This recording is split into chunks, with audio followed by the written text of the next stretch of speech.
So the first thing of real substance that I wanted to say to all of you is, we just go back one, Amy, just back to the Bravo one, thanks.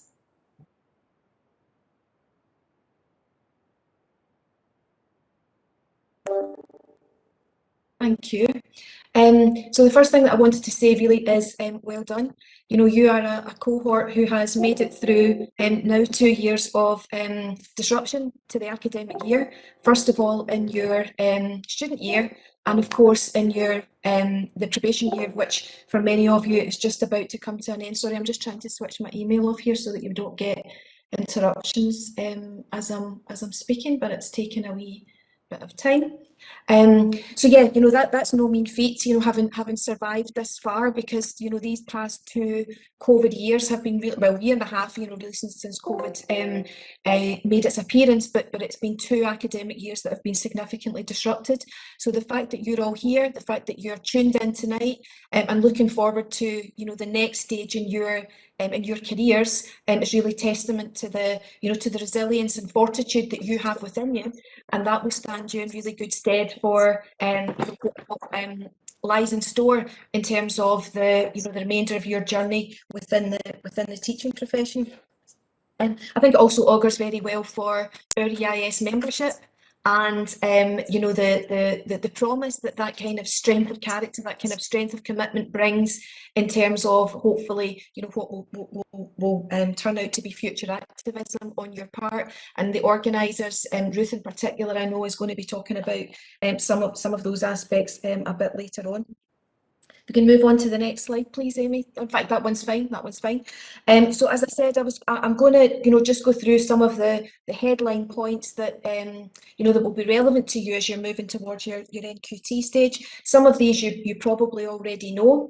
So those of you who've been working within the teacher teacher induction scheme or on a 1-year contract within the flexible route will know by now from GTCS guidance that you have to complete 140 school days. That's the adjustment that's been made, taking account of school days lost to school closure as a result of COVID. And within that 140 days, you can have up to 20 days of absence. You know, perhaps for perhaps for COVID-related reasons, non-COVID related reasons, but that's the stipulation that that GTCS has made in terms of adjustments for this year.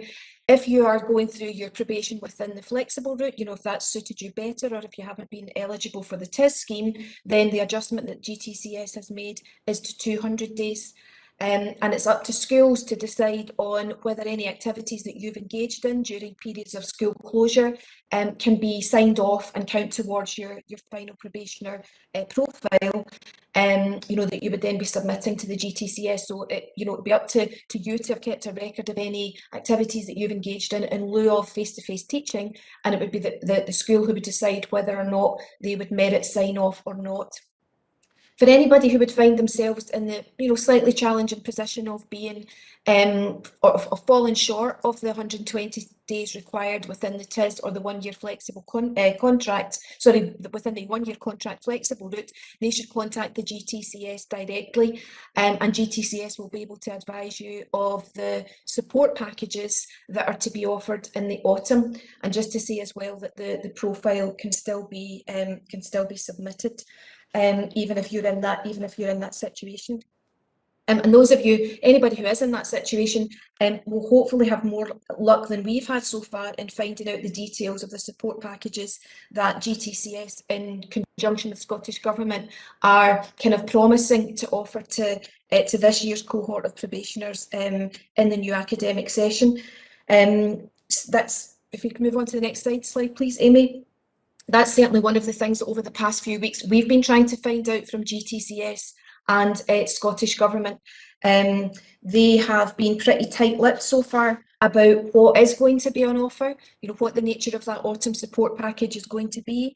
And we think it's because there there are discussions and debates, I believe, still underway between GTCS and Scottish Government about how that package of support is going to be funded. And we've been putting questions to GTCS, putting questions to Scottish Government civil servants, trying to get answers to exactly what this package of support is going to look like, not only for those who perhaps are falling short of the 120 days required and are going to require extension placements, but also something that will take cognizance of the fact that this cohort has had 2 years of, well, 2 academic years of disruption so far. One as when you were all still students, and obviously, as we've already said, this year, while you've been going through your probationary year in very, very challenging circumstances.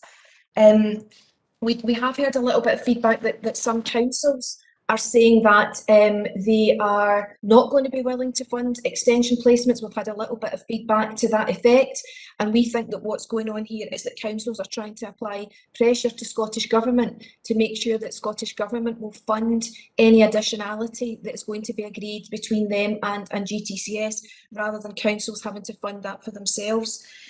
In terms of the EIS position around all of that, to us, it doesn't matter who funds the extension placements or who funds the additional packages of support. The important thing is that the support is provided in whatever form it's going to be needed, for probationers who are still trying to pursue through the flexible route, or those who are just short of time in order to complete, what had been hoped at the outset to be a 1 year's probationary period.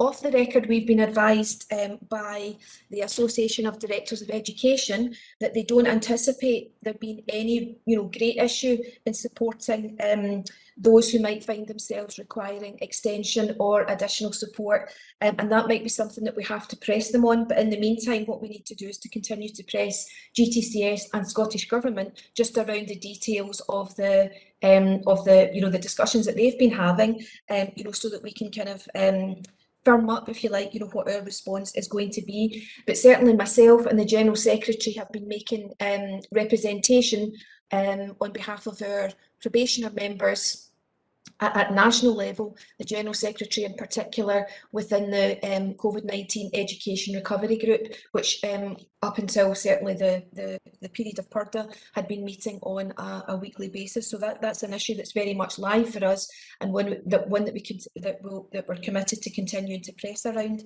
In the meantime, though, any probationer who's in the position of being unable to secure an extension should alert the LA Secretary within their local area. And what we'll do nationally is gather information from the local association secretaries about how widespread an issue that is, with a view to us using that information at national level to push Scottish Government or GTCS or COSLA, whichever body requires to be pushed, in order to make sure that we are adequately supporting this year's cohort of probationers on into the next academic session, regardless of the situation that they might find themselves in.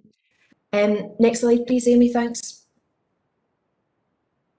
In terms of those who complete probation and they are moving into the NQT stage of their careers, there are a range of ways in which you can do that, a number of stepping stones that you can take within that trajectory. For many people, so of course, that's like through permanent post, a fixed term post, or supply teaching. For many people, job security and certainty of progression within their early careers is what's most desirable, and that's understandable that is most desirable.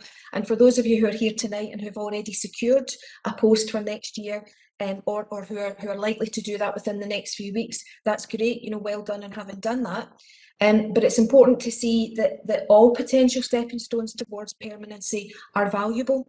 All learning continues in every setting, every education setting that you find yourself in, and in every employment scenario. So you shouldn't see it if you don't immediately get a permanent post, that the experience that you're going to have is lesser or less valuable than those who do have. All of that learning and progression is valuable, and it's within those contexts that you'll continue to grow as a teacher. You'll continue to solidify your identity as a teacher, and to form and build relationships with others within your profession. That is within your own school or schools. If it happens to be multiple schools that you find yourself in, or even across schools, depending on the networks that you seek to get involved in. And of course, the EIS is a really important network for you to be involved in. So it's great that you've come along here tonight as a kind of, I suppose, a display of your intention, to keep up that kind of connection with the union beyond your probationary year or stage. That said, as a union, we want job quality and job security for all of our members as far as they want it. So next slide, please, Amy. And that has been that's very much been a strong focus of EIS campaigning in recent years and months. Those of you who were tuned into the lead up to the Scottish Parliament elections and who were tuned into EIS activity around that will have been able to see that the EIS manifesto has had a really strong emphasis within it around job quality, job security, and increasing the number of teachers in Scotland, and all of these things are interlinked. So a big part of our campaigning was in relation to class size reduction within our 2020 campaign. We're pushing for class size reduction across all year groups, all subjects, all sectors, on an incremental basis over the next lot of years. We need to see huge investment in education to make that happen. But of course, part of that huge investment has to come in the direction of teacher recruitment, employing more teachers in order to be able to deliver on that ambition. At the same time, we're calling for a reduction in maximum class contact time to match OECD norms.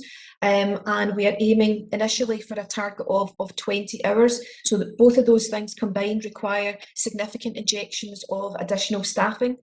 And that was why we made that another one of our significant manifesto calls. At the same time, we have been amplifying the frustrations of our members who've perhaps, for too long found themselves on 0-hour supply lists. And we've been saying that permanency or, at least a degree of certainty around employment from one academic year to the next is what our members deserve. And not only that, what young people deserve in terms of their experience of education. And we've said that related to all of that is the need for decisive action to tackle excessive teacher workload, and we see, strengthening I suppose, or augmenting the size of the teacher workforce being absolutely critical to doing something decisive in the longer term about teacher workload. It's a nut that we haven't cracked over the last 2 decades. The situation's been getting worse. I'm sure that many of you as probationers will have seen the sharp end of that. And we want to make sure that you, as you progress throughout your careers, see sizable shifts in the way that workload is organised for teachers, and that's a really important priority for us at the moment. In terms of that campaigning in the lead up to the elections, we've been pretty successful in that. We saw that all political parties committed within their manifestos to significant increases in teacher numbers, to numbers between 3,000 and 5,000, in fact 5,500 in the course of this parliamentary term. So that's very, very promising. So the SNP obviously were successful within the election. They're forming, they've formed a new government. There's a suggestion, well, not a suggestion, there's a commitment that they're going to be collaborating quite strongly with the Greens, who actually went as far as to say that there had to be 5,500 additional new teachers recruited over the course of this parliamentary term. And the SNP have committed to 3,500 teachers and classroom assistants additional to what we have just now. We are keen obviously to see what the detail of that is going to be, what the balance of that 3,500 is going to be. We would want to see as many qualified teachers within that number as possible, because that will mean more jobs for our members, but also we see it as being absolutely critical to education recovery and the quality of the experience that young people receive in the wake of COVID-19. Next slide, please, Amy.